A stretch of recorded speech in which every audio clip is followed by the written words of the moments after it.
Hello everyone. तो welcome है बेटा आपका इस वीडियो में। और इस वीडियो में बेटा हम करेंगे ट्रिग्नोमेट्री से रिलेटेड जितने भी फॉर्मूलेज हैं, है ना, जो बेसिक कंसेप्ट है उसके बारे में रिलेटेड ये वीडियो है। अगर जैसे आपको बेसिक कंसेप्ट स्ट्रॉन्ग करने हैं आपने है ना, तो आपको कौन कौन सी वैल्यूज़ पता होनी चाहिए, कौन कौन से फॉर्मूले पता होने चाहिए, है ना, क्या है ट्रिग्नोमेट्री, क्या बेसिक है इसका, ये आपको पता होना चाहिए, है ना। तो उससे रिलेटेड ये वीडियो है और इसमें हम आपको सारे फॉर्मूले बता देंगे। जो बेसिक एक बेस जो होता है, जो स्टार्टिंग से एक ट्रिग्नोमेट्री को करने के लिए ज़रूरी होता है ना, वो आपको सारे फॉर्मूले इसमें हम बता देंगे। ठीक है बेटा, चलिए स्टार्ट करते हैं। तो राइट एंगल ट्राइंगल के बारे में आप स्टार्टिंग से पढ़ते आ रहे हैं। उसमें एक परपेंडिकुलर होता है, एक बेस होता है और एक हाइपोटेनियस होता है ना। जैसे ये ट्राइंगल है पी क्यू आर, तो इसमें परपेंडिकुलर क्या होगा, एज यूजल ये वाला बेस ये होगा और हाइपोटेनियस ये होगा, जो आपको सिखाते आ रहे हैं, है ना। स्टार्टिंग में वो गलत भी नहीं है, लेकिन एक केस से अगर एक नज़रिए से देखा जाए तो थोड़ा सा अलग है, गलत है। क्यों? क्योंकि जब हम बात कर रहे होते हैं आर की, जैसे इसकी बात कर रहा हूँ मैं, इस वाले थीटा की, है ना, ये एंगल है, तो इसके सामने वाला परपेंडिकुलर होगा, ये बेस होगा, है ना, अगर इस केस में बात कर रहे हैं। लेकिन अगर मैं बात करूँ इसकी, इस वाले एंगल की, ऊपर वाले एंगल की बात कर लूँ, तो उस केस में परपेंडिकुलर क्या हो जाएगा, ये ट्रिग्नोमेट्री में, और बेस क्या हो जाएगा ये, और हाइपोटेनियस क्या हो जाएगा बेटा, ये हो जाएगा ना। तो आपको एक चीज़ हमेशा याद रखनी है कि जब भी आप राइट एंगल ट्राइंगल बनाओ और जिस एंगल की बात कर रहे हो, या तो इसकी या इसकी, तो उस केस में आपके परपेंडिकुलर और जो बेस होते हैं वो चेंज होते हैं बेटा। जैसे इसकी बात कर रहे हैं तो परपेंडिकुलर ये हो गया, बेस ये हो गया। और अगर इसी में ऊपर वाले ट्राइंगल के एंगल की बात कर ले हम, इस वाले ट्राइंगल में इस वाले एंगल की बात करें तो परपेंडिकुलर ये हो गया और बेस ये हो गया, है ना। समझ रहे हो ना बात को। अगर हम इसे भी, जैसे ये वाला ट्राइंगल लिया, इसमें हम किसकी बात कर रहे हैं, इसकी, तो परपेंडिकुलर ये थीटा के सामने वाला हमेशा क्या होगा आपके लिए, परपेंडिकुलर होगा। ये वाला थीटा है तो इसके लिए ये होगा परपेंडिकुलर। समझ रहे हो। तो ये आपको याद रखना है। जैसे आपको राइट एंगल ट्रायंगल बनाने के लिए कि वो कहेगा एग्जाम में कि भाई राइट एंगल ट्रायंगल बनाओ, जैसे आपको पी क्यू आर बोल दिया उनने बनाने के लिए, और आपको कह रहा है आर से रिलेटेड कुछ निकालने के लिए कह रहा है, तो आप क्या लोगे, परपेंडिकुलर इससे लोगे, बेसिस से लोगे। लेकिन अगर वो पी की बात करेगा तो परपेंडिकुलर आपका ये हो जाएगा, याद रखना। ठीक है ना। चलिए तो बढ़ते हैं। अब ट्रिग्नोमेट्री में कुछ आपकी वैल्यूज यूज़ होंगे, जो फंक्शन यूज़ होते हैं, कौन कौन से यूज़ होते हैं आइए देखिए। तो सबसे पहले आप इंट्रोड्यूस होंगे साइन थीटा से, फिर होगा आपके सामने कॉस थीटा, फिर होगा आपके सामने टेन थीटा, फिर होगा कॉट थीटा, फिर होगा सेक थीटा, और फिर होगा आपके सामने कॉसेक थीटा, है ना। एक चीज़ और आपको याद रखनी है, क्योंकि यहाँ पे हम बात कर रहे हैं परपेंडिकुलर बेस हाइपोटेनियस, इसी की तो बात कर रहे हैं, और तो कुछ नहीं है। तो ये कहीं ना कहीं यूज़ भी होंगे, कहीं ना कहीं आपके लिए आएंगे भी सामने। तो आपको याद रखना है पंडित बद्री प्रसाद हर हर बोले, ये याद रखना है। एक छोटा सा फॉर्मूला आपको याद रखना है बस। और ये भी याद रखना है, जो आगे वाला होगा बेटा, ये वाला जो होगा ये होता है साइन के लिए, ये वाला जो होता है बेटा ये होता है कॉस के लिए, कॉस थीटा के लिए, और ये जो होगा बेटा ये होगा आपका टेन थीटा के लिए। यानी कि साइन थीटा आपके लिए क्या हो गया, साइन हो गया आपके लिए perpendicular upon hypotenuse. Cos theta क्या हो गया आपके लिए, बेस अपॉन हाइपोटेनियस। टेन क्या हो गया आपके लिए, परपेंडिकुलर अपॉन बेस। कॉट क्या हो गया, कैसे निकालेंगे बताओ भाई, तीन तो निकाल दिए, तो बाकी तीन इसके अपोजिट होते हैं।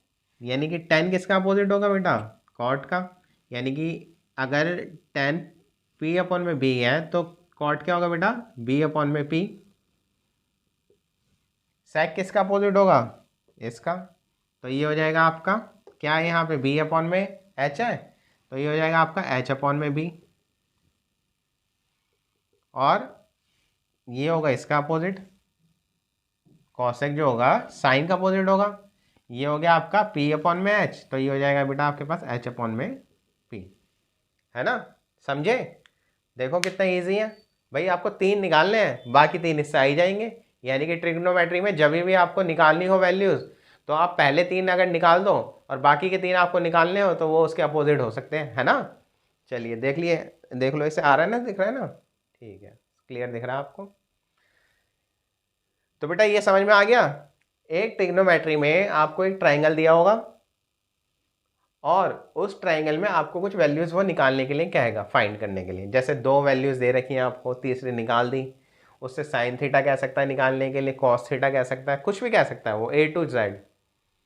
इन इन 6 फंक्शंस में से कोई भी फंक्शन वो निकालने के लिए आपको कह सकता है और आपको वो आना चाहिए, है ना। तो और इससे रिलेटेड वैल्यूज़ देखते हैं बेटा आगे, ठीक है। चलिए चलिए, तो पहले हमने आपको क्या बताया, हमने आपको बताया कि बेटा sine theta, cos theta, tan theta, cot theta और सेक थीटा और कॉसेक थीटा, यही आपको बताएं। इनके बीच में आपको रिलेशन भी बता दिया कि ये इसका अपोजिट है, ये इसका अपोजिट है और ये इसका अपोजिट है, बता दिया। तो बेटा इससे फॉर्मूले भी तो डेराइव होते हैं, कैसे बताओ। जैसे अगर मैं कॉसेक थीटा की बात करूं तो कॉसेक थीटा को क्या लिख सकता हूँ, 1/sin थीटा लिख सकता हूँ ना।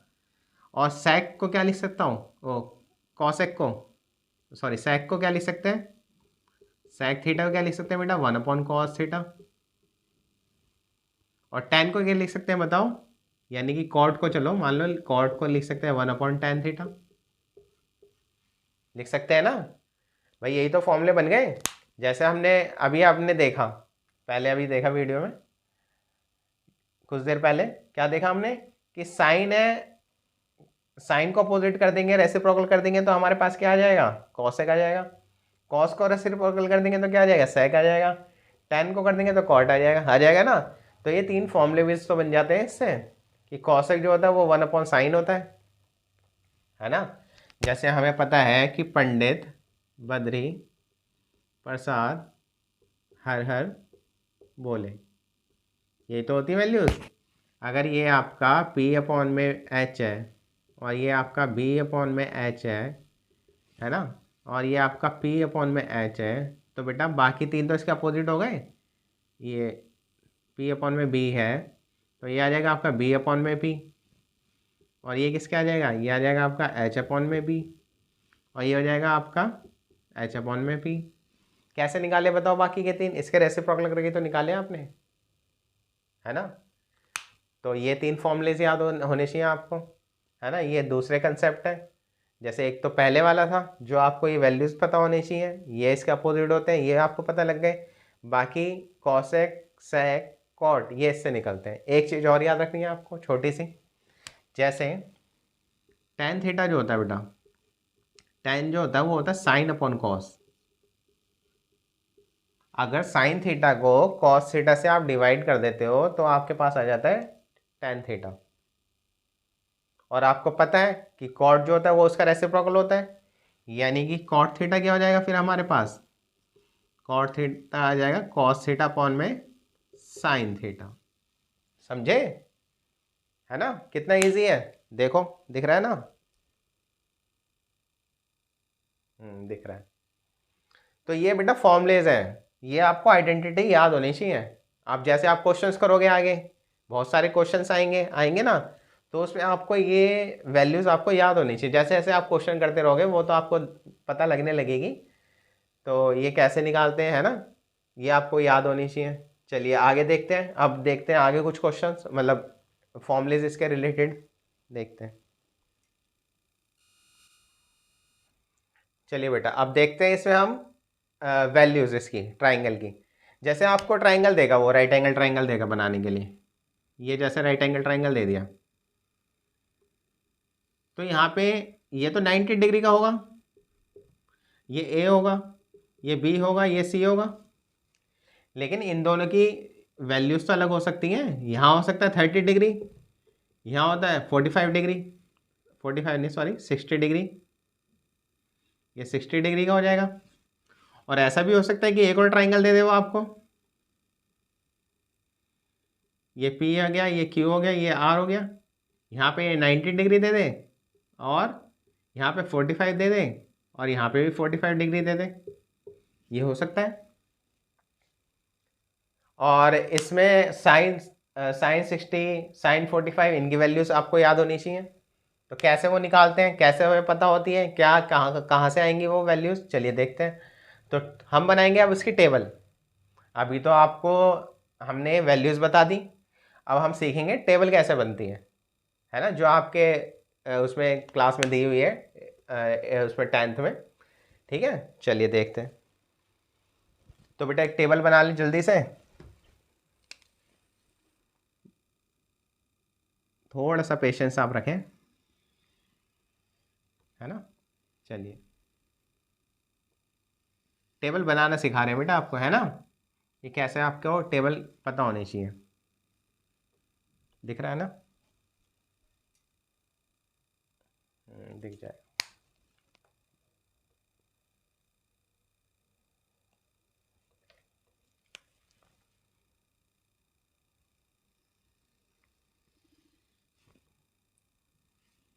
यहाँ लिख देंगे बेटा हम 30 डिग्री, 0 से स्टार्ट करते हैं। चलो उससे बना लेते हैं। यहाँ आ जाएगा आपका 0 डिग्री, यहाँ आ जाएगा 30 डिग्री, ये आ जाएगा 45 डिग्री और ये हो जाएगा आपका 60 डिग्री और ये हो जाएगा आपका 90 डिग्री। ठीक है, यहाँ लिख देते हैं हम थीटा। अब थीटा इसकी वैल्यू लिख देते हैं बेटा यहाँ पर। हम कौन कौन से थीटा यूज़ हो सकते हैं, पेशेंस रखें थोड़ा सा, है ना, ध्यान से समझे बिल्कुल। तो बेटा यहाँ तो 0 डिग्री की वैल्यू आ सकती है, 30 डिग्री की आ सकती है, 45 की आ सकती है। ये एंगल है जो आपके यूज़ होंगे आगे। और ये हो सकते हैं 60 डिग्री की, ये हो सकती है 90 डिग्री की। और हमारे पास फंक्शन क्या होते हैं, हमारे पास होता है sine theta, cos theta, tan theta, cot theta, sec theta और कॉसेक थीटा। दिख रहा है ना, दिख रहा है। तो बेटा कैसे निकालेंगे इसकी वैल्यू, देखो अब जरा ध्यान से। ये तो बनाना सिखा रहे हैं हम आपको, याद करना तो आपको आसान तरीके से बता देंगे कैसे याद करनी है, क्योंकि पता होनी चाहिए ना, कल को आप भी पढ़ाओगे बच्चों को, तो आपको पता होना चाहिए, है ना। स्टार्टिंग में तो पढ़ाओगे ही, देखो जरा ध्यान से। तो कैसे बनती है टेबल, बनाने का तरीका देखो। यहाँ लिखेंगे 0, यहाँ लिखेंगे 1, यहाँ लिखेंगे 2, यहाँ लिखेंगे 3, यहाँ लिखेंगे 4। अब इसे डिवाइड कर देंगे बेटा हम 4 से, इसे भी 4 से, इसे भी 4 से, इसे भी 4 से और इसे भी 4 से। अब इसका निकाल देंगे रूट।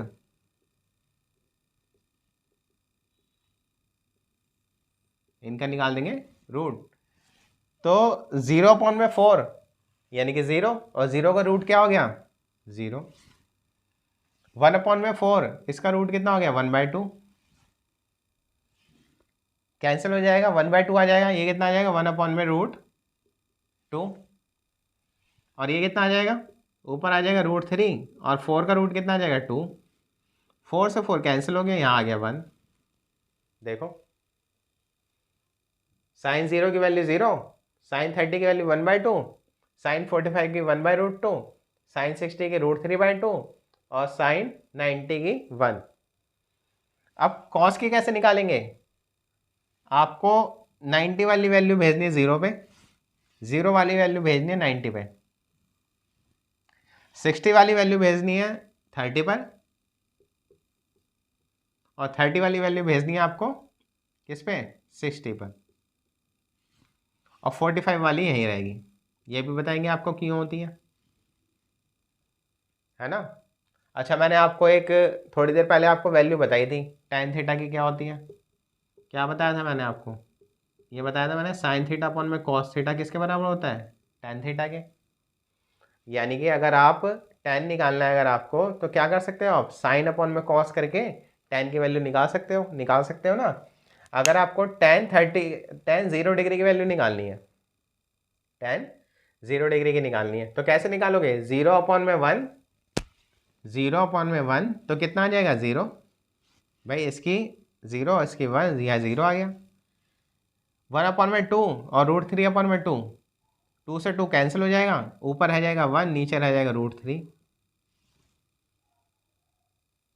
ये तो सेम ही है, ये तो कैंसिल हो गए, यहाँ 1 आ गया। √3/2, 1/2, 2 से 2 कैंसिल हो गया, ये रह गया आपका √3। 1/0, ये देखना बेटा ध्यान से जरा, 1/0 इसे कहते हैं नॉट डिफाइंड। भाई डिनोमिनेटर में तो कभी जीरो हो ही नहीं सकता, ये तो आपने बचपन से सीखते आए हो, लिखते हैं ना। एक रैशनल नंबर क्या होता है? A number in the form of p/q where q is not equal to 0, यही तो होता है। इसलिए डिनोमिनेटर कभी भी जीरो नहीं होता, इसलिए हम उसे क्या लिख देते हैं बेटा? नॉट डिफाइंड लिख देंगे। अब बाकी तो 3 आप निकाल ही दोगे, कैसे निकालेंगे बताओ? अगर मेरे को 10 निकालना है तो क्या करूंगा? 0 को रेसिप्रोकल कर दूंगा। 0 के नीचे क्या है? 1 है, तो रेसिप्रोकल कर देंगे। 0 के नीचे 1 है, इसे रेसिप्रोकल कर देंगे, कितना आ जाएगा? 1/0 विच इज नॉट डिफाइंड,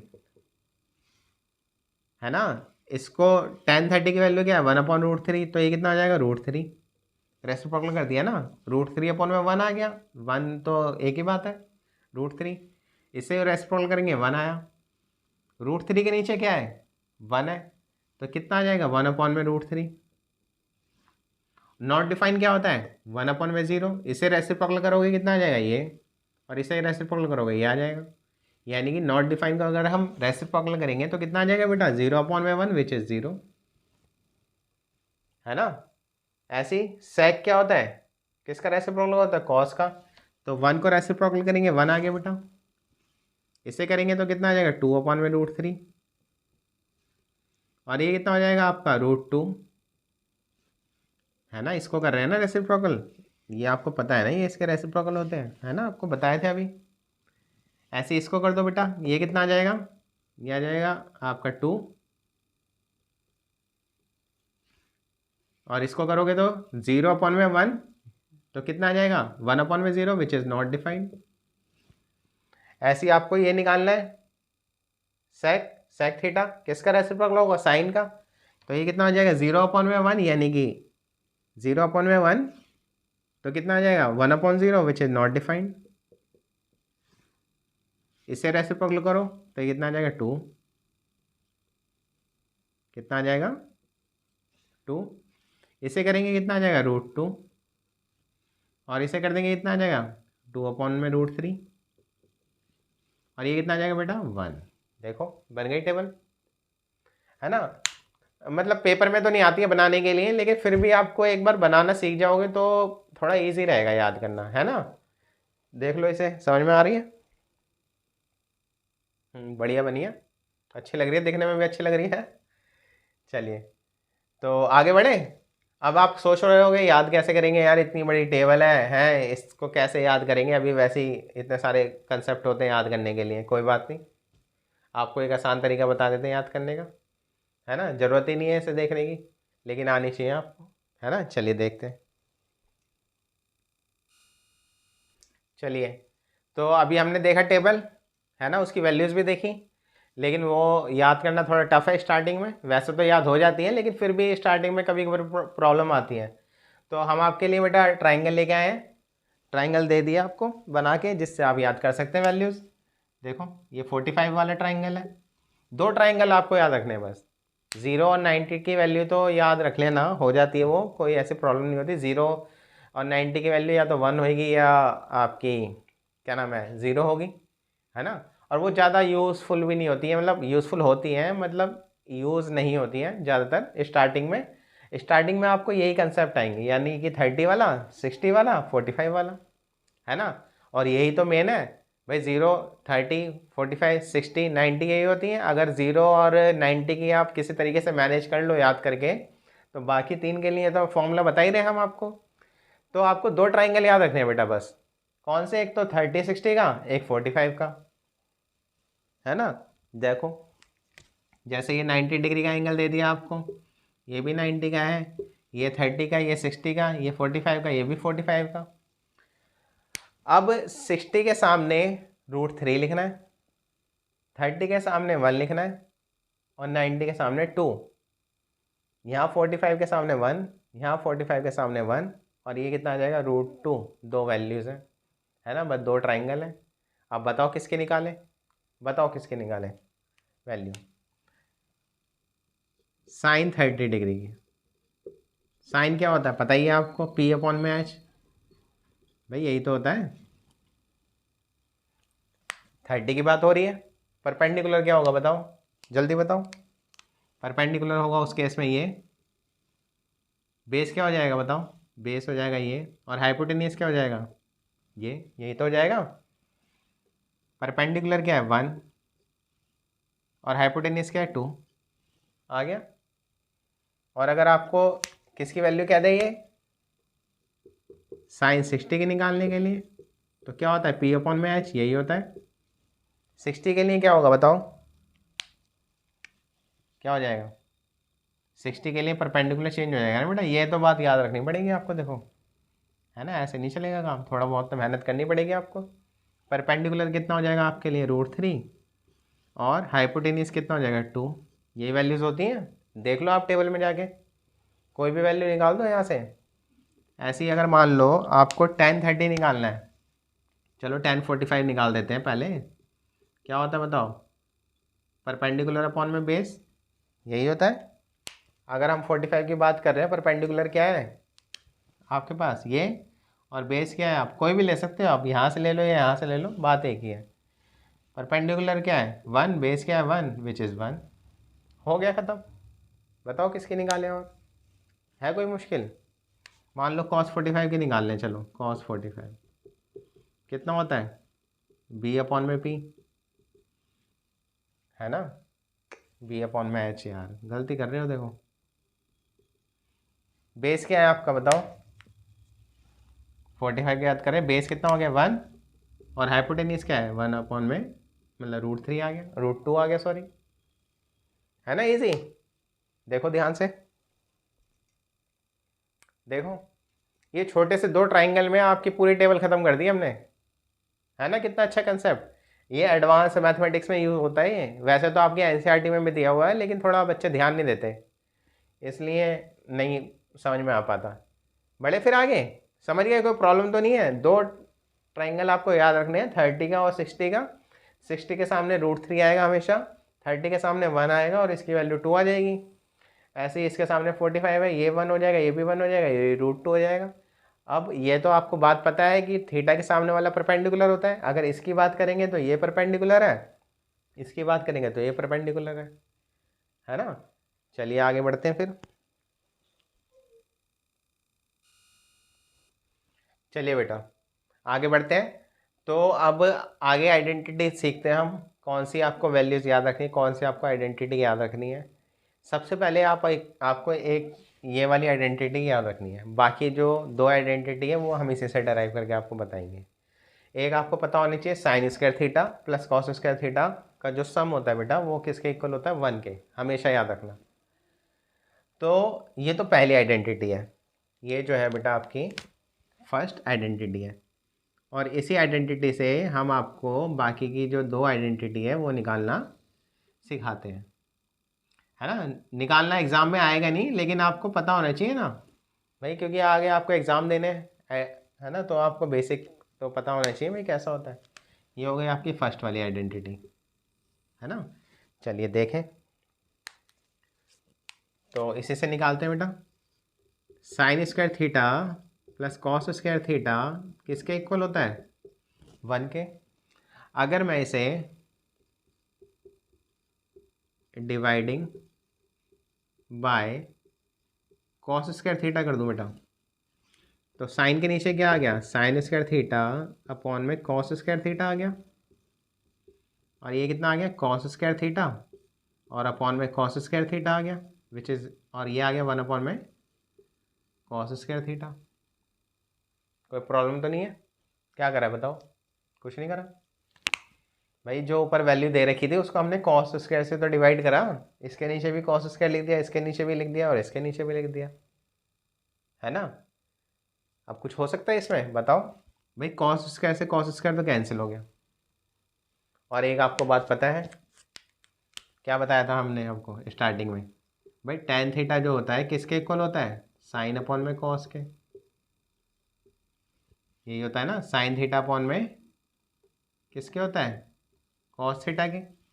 और और क्या बताया था, एक और बताया था भाई, सेक थीटा जो होता है वो किसके इक्वल होता है, वन अपॉन कॉस थीटा के। यही होता है ना, दिख रहा है ना, दिख रहा है बिल्कुल, यही तो होती है। तो साइन अपॉन कॉस को, साइन अपॉन कॉस को क्या लिख सकते हैं यहाँ पर, यहाँ लिख सकते हैं बेटा टेन स्क्वायर थीटा, लिख सकते हैं ना। और ये तो प्लस वन है ही, और इसे क्या लिख सकते हैं बताओ, वन अपॉन कॉस को क्या लिख सकता हूँ मैं यहाँ पे, यहाँ लिख सकता हूँ मैं सेक स्क्वायर थीटा। तो ये हो गई हमारी बेटा सेकंड वाली आइडेंटिटी, ये हो गई आपकी सेकंड आइडेंटिटी, यानी कि ten square theta plus one किसके इक्वल होता है, सेक स्क्वायर थीटा के, है ना। एक और बता दें, बस फिर खत्म है। यही बता दें, आ जाएगी वैसे तो, अगर आप देखना चाहो तो यही आ जाएगी, है ना। कर देते हैं, कोशिश करते हैं। देखो हमें पता है sine square theta plus cos square theta किसके इक्वल होता है बेटा, वन के, दिख रहा है ना। इसमें क्या करेंगे हम, इसमें कर देंगे डिवाइडिंग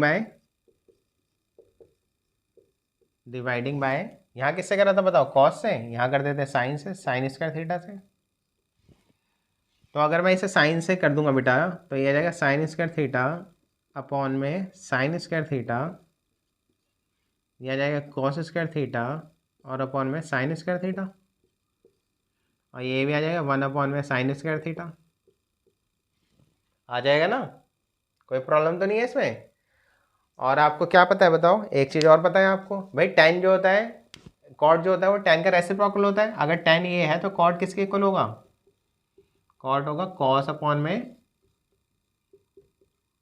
साइन थीटा के। एक चीज़ और पता है आपको कि कॉसेक थीटा जो होता है किसके इक्वल होता है, वन अपॉन साइन थीटा के। यही तो होता है। होता है ना। तो बताओ यहाँ पे भाई, कॉस से कॉस कैंसिल हो गया, सॉरी साइन स्क्वायर से साइन स्क्वायर कैंसिल हो गया, तो इसकी वैल्यू क्या आ गई यहाँ पर, यहाँ आ गई इसकी वैल्यू वन। और कॉस स्क्वायर अपॉन में साइन स्क्वायर किसके इक्वल है, कॉस अपॉन में साइन किसके इक्वल है बेटा, कॉट स्क्वायर थीटा के, is equal to one upon sine किसके इक्वल है, कॉस एक स्क्वायर थीटा के, है ना। तो ये आ गई आपकी थर्ड वाली आइडेंटिटी। देखो कितने इजीली हो गई आपको याद, पेपर में बताओ याद भी नहीं होती है ये, है ना, मतलब करने बैठते हैं तो फिर समझ में नहीं आती है, लेकिन आप इससे याद कर सकते हो। क्या याद रखना है आपको, ये वाली आइडेंटिटी याद रखनी है बस, है ना। फिर याद करने में क्या प्रॉब्लम आती है कि वन यहाँ है या यहाँ पे है, यहाँ पे आपको याद रहेगा कि भाई हम कॉस से डिवाइड करते हैं तो टेन यहाँ आता है, इससे तो ये कैंसिल हो ही जाता है ना। तो tan square plus one is equal to sec square, क्योंकि यहाँ पे कॉस आता है। इसी तरीके से अगर आप इसी को कॉस इससे डिवाइड कर दोगे, साइन से डिवाइड कर दोगे, तो यहाँ आ जाता है वन, यहाँ आ जाता है टेन, यहाँ वन अपन में साइन वो कॉसेक आ जाता है। ये थर्ड वाली आइडेंटिटी हो गई, है ना, देखो ध्यान से। दिख रही है ना। तो बेटा ये तीन आइडेंटिटी आपको बता दी, आपको बेसिक भी बता दी है इसके, है ना। और आई होप कि इस वीडियो में जो कंसेप्ट हैं आपके वो क्लियर हो गए होंगे, बेसिक ट्रिग्नोमेट्री के। इसी तरीके से हम एक एडवांस ट्रिको के बेस की भी वीडियो बना देंगे। टेंथ में तो देखो यही होते हैं, है ना। फिर 11th में भी, आपके 11th में तो बहुत अच्छे क्वेश्चंस होते हैं, उसके फॉर्मूलेस भी होते हैं, वो भी बनाएंगे। और जैसे आपके क्वेश्चन आएंगे, अब आर डी शर्मा के क्वेश्चन आएंगे उसमें करने के लिए, तो उसमें भी ये आइडेंटिटी ना यूज़ होती हैं, किस तरीके से यूज़ होती हैं उसकी भी एक डिटेल वीडियो बना देंगे हम। बट अभी के लिए आपको ये चीज़ें पता होनी चाहिए, है ना। आपको ये आइडेंटिटी पता होनी चाहिए कि कैसे डराइव की जाती है, कैसे निकाली जाती है ना, और कैसे आते हैं ये सब फॉर्मूले। तो अभी के लिए इतना ही कर रखते हैं। और चैनल पे बने रहें, शेयर करें, सब्सक्राइब करें और लाइक करें। और किसी भी वीडियो पे आपको कंसेप्ट चाहिए तो आप बताएं हमें, है ना, हम बनाएंगे, ज़रूर बनाएंगे आपके लिए। चलिए तो फिर फिनिश करते हैं बेटा, हैं? चलिए बने रहिए, तैयारी करते रहिए और रिवीजन करते रहिए। चलिए, थैंक यू फॉर वॉचिंग। ठीक है, चलो।